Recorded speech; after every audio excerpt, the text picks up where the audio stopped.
Hello दोस्तों, कैसे हैं आप सभी लोग। मैं राजकुमार सिंह आप सभी लोगों का बहुत बहुत स्वागत करता हूं। दोस्तों, जेई इलेक्ट्रिकल के बैच की डिमांड आप लोग कर रहे थे और वो बैच फिलहाल करियर विल पे स्टार्ट हो रहा है।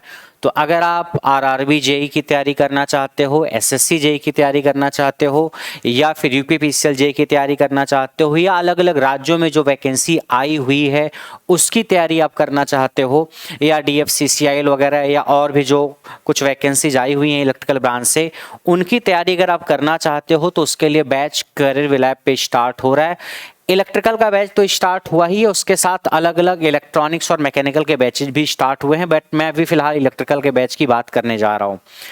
तो ये इलेक्ट्रिकल का बैच है, इसमें एडमिशन लेने का काम आप 20 जून से कर सकते हैं और क्लासेज वगैरह इसकी या जो वीडियो वगैरह है वो 22 जून से स्टार्ट हो जाएगी। इस बैच में क्या क्या खूबियां हैं, क्या क्या फीचर्स हैं इस बैच के, तो आपको सारे सब्जेक्ट के पीडीएफ नोट्स मिलेंगे। उसके अलावा आपको प्रीवियस ईयर के जो इंपॉर्टेंट क्वेश्चन है टॉपिक बाय टॉपिक वो आपको कवर कराए गए हैं इस बैच में। साथ ही साथ लेटेस्ट पैटर्न पे भी चीजें कवर कराई गई हैं। इसका मतलब ऐसा कोई भी टॉपिक जो आजकल एग्जाम में आने लग रहा है वो टॉपिक भी आपका इस बैच में कवर कराया जाएगा। वैलिडिटी इस बैच की 15 महीने है, यानी 1 साल से थोड़ी सी ज्यादा है, लगभग 1 साल 3 महीने यानी 15 महीने आपकी वैलिडिटी है इस बैच की। एग्जाम कौन कौन से कवर होंगे, तो जितने भी इलेक्ट्रिकल के एग्जाम होते हैं वो सारे के सारे कवर होंगे। अगर आप एसएससी जेई का सपना देख रहे हो कि आपको सीपीडब्ल्यूडी में जेई बनना है, एमईएस में जेई बनना है, तो बिल्कुल आप जा सकते हो। अगर आपका रेलवे में जेई बनने का सपना है कि नहीं सर हमको रेलवे में इंडिया के सबसे डाइवर्सिफाइड सबसे बड़े डिपार्टमेंट में नौकरी करनी है, रेलवे में जेई बनना है, तो भी आप ज्वाइन कर सकते हो।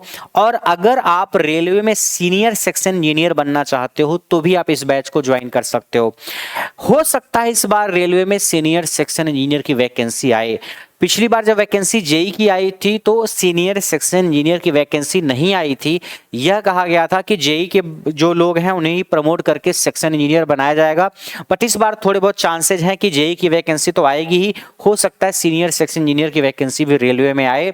उसके अलावा झारखंड जेई, इंटेलिजेंस ब्यूरो या और भी जितने भी एग्जाम हैं आपके यूपीपीसीएल की अगर आप तैयारी करते हो, यूपीपीसीएल जेई, यूपी आरविनल JE, Haryana JE, Rajasthan JE, Madhya Pradesh JE, या किसी भी स्टेट में जो जेई की वैकेंसी आती है वो सारे एग्जाम आपके कवर हो जाएंगे। एक भी सब्जेक्ट आपका छूटेगा नहीं जहां से सवाल आता है आपके एग्जाम में।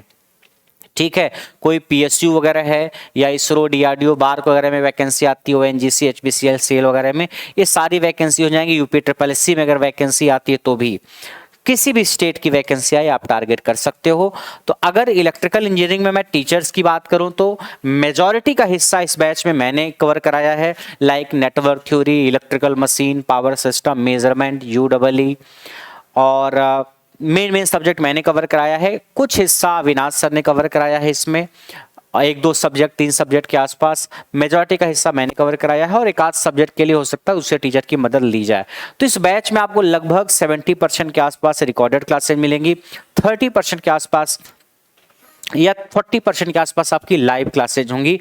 और जो भी कंटेंट रहेगा वो आपके एग्जाम के लिए टू द पॉइंट रहेगा। आप ये मत सोचना कि क्या किसी सब्जेक्ट में कोई चीज बाकी रह जाएगी। कोई भी चीज जो आपके एग्जाम के लिए इंपॉर्टेंट है बाकी नहीं रहने वाली है।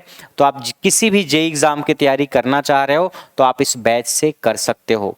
ठीक है, बैच की जो फीस है वो है 4499। कितनी है? 4499। एक नॉमिनल फीस में आपको सारे सब्जेक्ट पूरी गहराई से और पूरे बेसिक तरीके से कराए गए हैं। आप ये मान के इस बैच को पढ़ सकते हो कि आपको पहले से कुछ भी नहीं आता तो भी आपको सब कुछ समझ में आएगा। इसी तरीके से फंडामेंटल तरीके से ही इस बैच को स्टार्ट किया गया है, पढ़ाया गया है। आप ये मत सोचना कि ऊपर ऊपर से पढ़ाया गया होगा या शायद मुझे कुछ नहीं आता है तो मुझे समझने में दिक्कत होगी क्या। जो भी सब्जेक्ट स्टार्ट किया गया उसको फंडामेंटल तरीके से ऐसे ही पढ़ाया गया है। आपको पहले से ज्यादा कुछ नहीं आता है, ये मान के पढ़ाया गया है। और अगर हम सब्जेक्ट्स की बात करें तो आप एक बार सब्जेक्ट की लिस्ट देख लो। Network, machine, power system, switch gear and relay, electrical measurement, UWE, estimation and costing उसके अलावा basic electronics, analog electronics, digital, power electronics, microprocessor, microcontroller, control system, material science, electromagnetic field theory, PLC and SCADA, MATLAB, AutoCAD, energy audit, occupational safety and health, non conventional energy resources, signal and system, metal and alloy, cell and battery and communication. इतने subject आपको इस batch में मिलेंगे। अब सवाल यह है कि आप जब कोई एग्जाम दोगे तो आपको ये देखना उस एग्जाम पे कौन कौन से सब्जेक्ट आते हैं। जैसे अगर मैं एसएससी जेई और आरआरबी जेई की बात करूं तो एसएससी जेई में आपका नेटवर्क थ्योरी है, मशीन है, पावर सिस्टम है, स्विच गियर है, इलेक्ट्रिकल मेजरमेंट है, यूडब्ल्यू है, एस्टिमेशन कॉस्टिंग है, बेसिक इलेक्ट्रॉनिक्स है, और एनालॉग इलेक्ट्रॉनिक्स से कभी कभी कुछ क्वेश्चन आ जाता है तो बहुत कम पोर्शन इसका है। डिजिटल से नंबर सिस्टम से थोड़ा बहुत क्वेश्चन आने के चांसेस रहते हैं, अदरवाइज है नहीं सिलेबस में। ये सब्जेक्ट है आपका। बाकी मटेरियल साइंस आप पढ़ लेना, और ये है सिलेबस आपका एसएससी जेई और आरआरबी जेई का। लगभग टेक्निकल का अगर मैं सिलेबस देखूं इतने सब्जेक्ट एसएससी जेई या आरआरबी जेई में है। ठीक है, डिजिटल में सिलेबस में है तो नहीं मेंशन, बट कई बार थोड़े बहुत छोटे छोटे question number system, conversion, logic gate वगैरह, बुलियन अलजेब्रा पे आ जाते हैं, तो आप पढ़ के जाओगे तो ठीक है। डिजिटल भी मतलब इतने सब्जेक्ट हैं। थायरस्टर से भी कभी कभी कुछ सवाल आ जाते हैं, मतलब पूरा पावर इलेक्ट्रॉनिक्स सब्जेक्ट नहीं है, थायरस्टर के कुछ सवाल एससीआर के आ जाते हैं। तो एसएससी जी आरआरबी जी भी इतने ही सब्जेक्ट है, और एक कोर सब्जेक्ट है तो हर एग्जाम में आते हैं। इसको तो आप छोड़ करके जा ही नहीं सकते हो, इसको बहुत अच्छे तरीके से आपको कवर करना है। उसके अलावा और जब दूसरे एग्जाम आप दोगे, जैसे मान लीजिए आपने डीएमआरसी जेई में वैकेंसी आई, उसका फॉर्म भर दिया, यूपीपीसीएल जेई की वैकेंसी आई, उसका फॉर्म आपने भर दिया, या और कोई जेई की वैकेंसी आई, फिर वहां पे और सब्जेक्ट ऐड हो जाते हैं। जैसे फिर आपका कहीं पे सिग्नल सिस्टम आ जाता है, कम्युनिकेशन भी कुछ कुछ एग्जाम में आता है, बट ये बहुत कम इंपॉर्टेंट सब्जेक्ट है इलेक्ट्रिकल ब्रांच के लिए। अगर आप जेई का एग्जाम दे रहे हो तो एई के एग्जाम में तो कम्युनिकेशन आ जाता है इलेक्ट्रिकल में, बट जेई के एग्जाम में कम्युनिकेशन बहुत ही कम एग्जाम में आता है और बहुत ही बेसिक क्वेश्चन आते हैं। ये सब्जेक्ट आप सबसे लास्ट में पढ़ना, सबसे लास्ट में। सेल एंड बैटरी पढ़ना, मेटल एंड अलॉय तो बेसिक चीजें हैं। सिग्नल सिस्टम भी 2-3 एग्जाम में ही आता है, जो इलेक्ट्रॉनिक्स के थोड़ा सा कोर टाइप की कंपनीज हैं, जैसे कई बार दिल्ली मेट्रो में थोड़ा बहुत आ जाता है, डीएफसीसीआई वगैरह में वैकेंसी आती है तो वहां पे थोड़ा सा सिग्नल सिस्टम से कुछ सवाल आ जाते हैं। अदरवाइज ये भी सब्जेक्ट बहुत ही कम ही पूछा जाता है एग्जाम में। नॉन कन्वेंशनल एनर्जी रिसोर्सेज आजकल ट्रेंड में है, ये आज के समय की जरूरत है, जिसमें solar power plant, wind power plant, इन सबसे रिलेटेड सवाल आ जाता है। उसके बाद मेटलैब, ऑटोकैड वगैरह जो है, पीएलसी, स्काडा वगैरह, ये थोड़ा सा यूपीपीसीएल, यूपी आरविनल वगैरह में आने लगा है आजकल। यूपीपीसीएल, यूपी आरविनल वगैरह में आने लगा है। अभी एसएससी जी आरआरबी जेई में इसके सवाल नहीं आ रहे हैं, तो आप उन एग्जाम में अगर आप जा रहे हैं एसएससी जी आरआरबी जेई में तो आप इसको भी स्किप कर सकते हैं। बाकी यूपीपीसीएल वगैरह में आता है। एनर्जी ऑडिट भी यूपीपीसीएल वगैरह में आ रहा है, बाकी एग्जाम में नहीं आता है। ऑक्यूपेशनल सेफ्टी एंड हेल्थ तो बेसिक चीजें हैं, आपको पता होनी चाहिए। इलेक्ट्रोमैग्नेटिक फील्ड थियरी भी कुछ चुनिंदा एग्जाम में आता है, कुछ चुनिंदा एग्जाम। इसका जो फर्स्ट चैप्टर है वो एक तरीके से आप मान लो नेटवर्क थ्योरी से रिलेटेड है, बेसिक इलेक्ट्रिकल से रिलेटेड है, तो आप इसके फर्स्ट चैप्टर को पढ़ना अच्छे से, वो आपके लिए इंपॉर्टेंट है।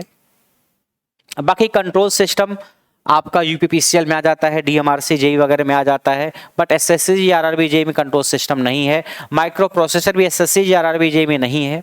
कहाँ है फिर? यूपीपीसीएल में आ जाता है, डीएमआरसी में आ जाता है, और बाकी एग्जाम में आ जाता है। पावर इलेक्ट्रॉनिक्स भी एसएससी आरआरबी जेई में नहीं है एसएससी जेई में, आरआरबी जेई में। थायरस्टर के सवाल कुछ कुछ आ जाते हैं। डिजिटल से कुछ बेसिक सवाल एसएससी जेई आरआरबी जेई में आ जाते हैं। बाकी एग्जाम में आप जाओगे तो डिजिटल अच्छे से पढ़ के जाना पड़ेगा। मैं तो कहूँगा डिजिटल आप अच्छे से पढ़ के जाओ, लेकिन पहले कोर सब्जेक्ट आप पढ़ो, पहले कोर सब्जेक्ट पढ़िए आप, ये सब्जेक्ट। एनालॉग इलेक्ट्रॉनिक्स से बहुत ज्यादा सवाल डीप में नहीं आता है एसएससी जेई आरआरबी जेई में, कुछ बेसिक सवाल लेकिन आ जाता है, तो एनालॉग भी आपको पढ़ के आना है। हाँ, बेसिक इलेक्ट्रॉनिक्स अच्छे से पढ़ के जाना है, आपके सिलेबस में है। बाकी ये सब तो कोर सब्जेक्ट है, ये तो बहुत अच्छे से आपको पढ़ने हैं। तो आपको सब्जेक्ट की सारी वीडियो मिलेगी, क्योंकि ऐसा नहीं कि आप अलग अलग एग्जाम के लिए अलग अलग बैच ज्वाइन करोगे, ऐसा तो है नहीं कि भी कल को वैकेंसी यूपीपीसीएल जेई में आ गई तो उसका अलग बैच ज्वाइन करोगे, फिर वैकेंसी डीएमआरसी जेई में आ तो उसका अलग बैच ज्वाइन करोगे। इसलिए मैं सारे सब्जेक्ट की वीडियो इस बैच में प्रोवाइड करवाऊंगा। हाँ, आप जिस एग्जाम को प्रायोरिटी देकर के तैयारी करना चाहोगे उसका जो सिलेबस है उसको आप पढ़ोगे, ठीक है।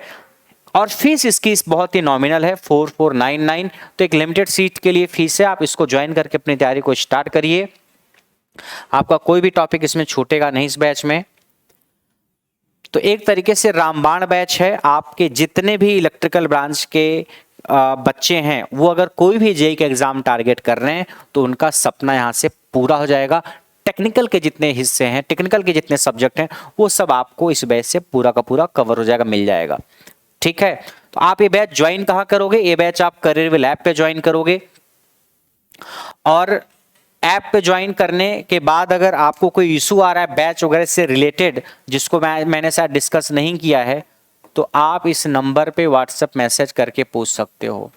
अगर लग रहा है कि आपको कोई ऐसी क्वेरी है जो शायद मैंने डिस्कस नहीं किया है, तो आप इस नंबर पे व्हाट्सएप मैसेज करके 72 660 56 451 आप पूछ सकते हो। आप व्हाट्सएप पे मैसेज करोगे, फ़ोन नहीं करोगे आप, 1-2 दिन में आपको रिप्लाई मिलेगा। उसके अलावा अगर आप इस वीडियो को बाद में देख रहे हो 15-20 दिन बाद और आप ऐप पे बैच को नहीं ढूंढ पा रहे हो, तो आपको क्या करना है? आपको ऐप डाउनलोड करना है। ऐप डाउनलोड करने के बाद सबसे नीचे ऐप में एक लाइव क्लास का ऑप्शन आता है, उस पर क्लिक करना है आपको। उस पर क्लिक करने के बाद आप देखोगे तो ऊपर कई सारे एग्जाम का सेक्शन बना हुआ होगा ऐप पे, ऐसे एसएससी, बैंक, टीचिंग, और थोड़ा दाएं जाओगे आप तो जेई एंड आईटीआई एग्जाम का एक सेक्शन आपको दिखेगा। उस पर क्लिक करोगे आप तो जितने भी जेई के आईटीआई के बैचेज चल रहे हैं वो दिखेंगे आपको, सिविल, मैकेनिकल, इलेक्ट्रिकल या फिर आईटीआई के बैचेज, एएलपी के बैचेज, जो सारे बैचेज दिखेंगे। आपकी जरूरत का जो भी बैच है उस पर क्लिक करके उसकी इंट्रो वीडियो देख करके आप वहाँ बाई नाउ करके एडमिशन ले सकते हो। तो उम्मीद है जितनी भी आपकी क्वेरी थी सारी क्वेरी को मैंने रिजॉल्व कर दिया है। ठीक है, ये नंबर है जिस पे आप मैसेज करके पूछ सकते हो अगर बैच से रिलेटेड और कोई क्वेरी है तो। अगर आप जितनी वैकेंसी अभी फिलहाल आई हुई है इलेक्ट्रिकल ब्रांच से इनकी तैयारी करेंगे, या आपका जो एसएससी जे के एग्जाम अक्टूबर नवंबर में होने की पॉसिबिलिटी है वो उसकी तैयारी आप कर रहे हैं, या आरआरबी जे में जो वैकेंसी आएंगी उसकी तैयारी आप करना चाहते हैं, या और भी बिहार में, राजस्थान में, मध्य प्रदेश में, हरियाणा में, महाराष्ट्र में जितनी भी वैकेंसी जेई वगैरह की इलेक्ट्रिकल ब्रांच से आती हैं वो सारे के सारे एग्जाम आपके इस बैच से कवर होंगे। सारे के सारे सब्जेक्ट को पूरी गहराई के साथ पढ़ाया गया है, उड़ाया नहीं गया है एक भी सब्जेक्ट को। आपको पढ़ करके मजा आएगा, समझ में आएगा, और सारे सब्जेक्ट की पीडीएफ नोट्स भी अपलोडेड हैं, और टॉपिक वाइज टॉपिक बहुत सारे सवाल भी आपके इस बैच में कराए गए हैं, तो आपको पढ़ करके मजा आएगा। तो मेरी आपकी मुलाकात यहीं तक, फिर आपसे दोबारा किसी और क्लास में मुलाकात होगी। तब तक के लिए बाय बाय एवरीवन।